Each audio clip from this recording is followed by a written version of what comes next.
रियासी जिला में शिवखोड़ी यात्रा से वापस लौट रहे यात्रियों पर हुए मिलिटेंट हमले के बाद पेश आए वाकये में मारे गए कुल 9 अफराद को श्रद्धांजलि दिए जाने के मकसद से राजौरी के नौशहरा इलाका में एक कैंडल लाइट मार्च को मुनक्किद किया गया।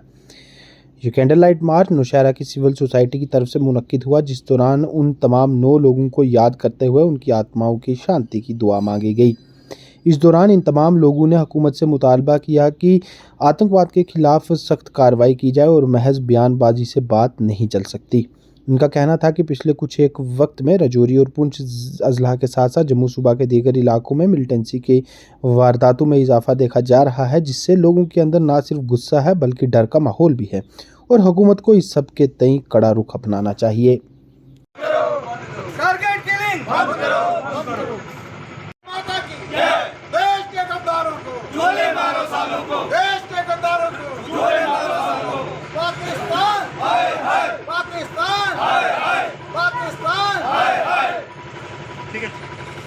लेकिन पीर पंजाल के एरिया को दहलाने की कोशिश की जा रही है ताकि पीर पंजाल का एरिया दहशत में आ जाए, जहां के लोग घरों से बाहर ना निकले।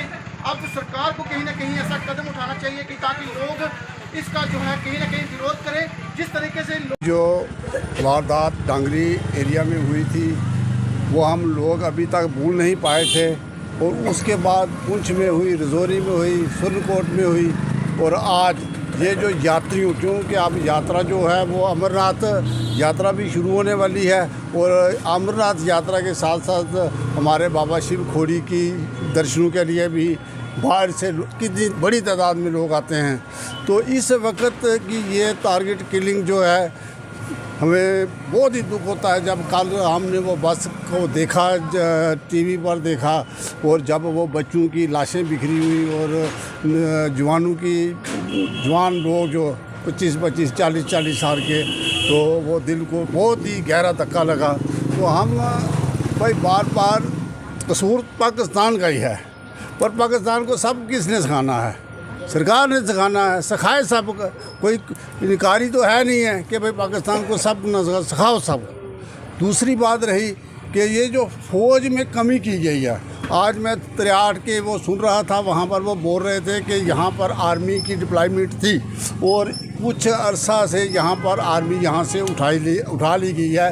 क्यों भाई उठा ली गई है? ये एरिया ही वहाँ पर, ये इतनी यात्री यहाँ पर आ रहे हैं तो आपने आर्मी उठा ली है। तो हम सरकार से यही डिमांड करते हैं कि भाई जो करना है एक बार करो। रोज़ का क्यों हम जनता को रुला रहे हो?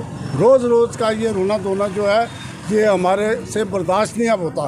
तो हम आपसे यही अपील ही करेंगे, और हम क्या आपको कह सकते हैं।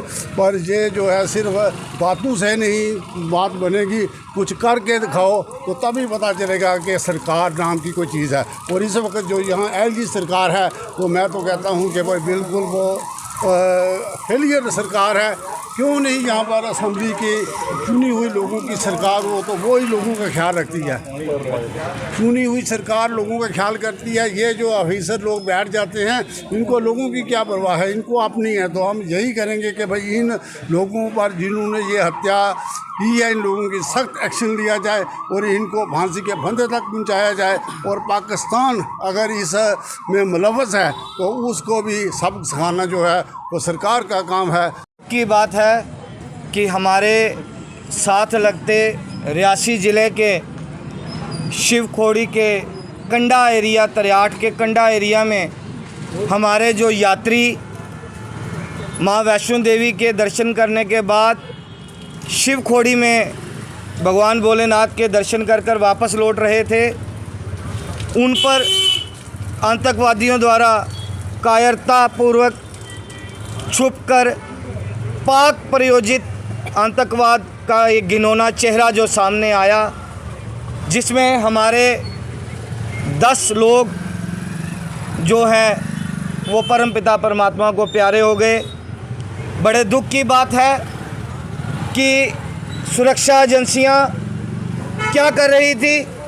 सुरक्षा एजेंसियों पर सवाल खड़ा होता है, क्योंकि सुनने में आ रहा है कि वहाँ के सरपंच जो थे उन्होंने 1-2 दिन पहले ही किसी आला अफसर को कुछ हलचल का वहाँ पे कहा था कि यहाँ पर कुछ लोग देखे गए हैं लेकिन उनकी बात को सीरियस नहीं लिया गया। आप देखें आने वाला दौर, अभी जो 1 महीने के अंदर श्री अमरनाथ यात्रा जो है वो शुरू होने जा रही है और वो जो हज़ारों और लाखों की संख्या में लोग आएंगे वो भी यहाँ पर यात्रा के लिए जाएंगे। तो ये सुरक्षा एजेंसियाँ जो है वो अपना काम सही ढंग से नहीं कर रही। हम सरकार से यही अपील करते हैं, सबसे पहले प्रभु पिता परमात्मा के चरणों में ये अरदास करते हैं कि वो जो लोग हमारे उस परमात्मा के चरणों में लीन हो गए हैं उनकी आत्मा को शांति मिले और घायल जो हैं वो जल्द से जल्द ठीक होकर अपने परिवार से मिलें। और सरकार से ये दरख्वास्त करते हैं, श्राइन बोर्ड की तरफ से भी, जम्मू कश्मीर के लेफ्टिनेंट गवर्नर साहब की तरफ से भी और सेंट्रल गवर्नमेंट की तरफ से भी घायलों को सहायता राशि और मृतक परिवारों को जो है वो एक मुश्त राशि जो है वो मिलनी चाहिए। उसके बाद सुरक्षा एजेंसियों को खींचना चाहिए, सुरक्षा के पुख्ता इंतजाम होने चाहिए। अब ये रोज़ का आप देखें, कभी कोटदाड़ा, कभी डांगरी, अभी हम डांगरी नहीं भूले, बीजी हो गया, बीजी नहीं भूले, ये हो गया। ये कब तक कितना पीर पंजाल के लोग और ये आसपास के लोग यहाँ बर्दाश्त करते रहेंगे? मरकज़ की सरकार को ये सोचना होगा, इनका सफाया करना होगा, एक बड़ा एक्शन लेना होगा।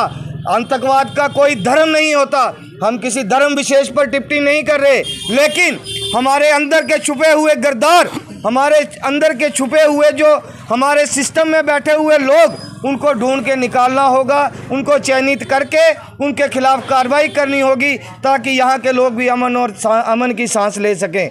भारत सरकार से मैं निवेदन करूँगा कि वह कड़ा से कड़ा संज्ञान ले और कासो ऑपरेशन चला करके इस पूरे इलाके को अंत तक वहीन किया जाए और हम लोग भी चैन की सांस लिए।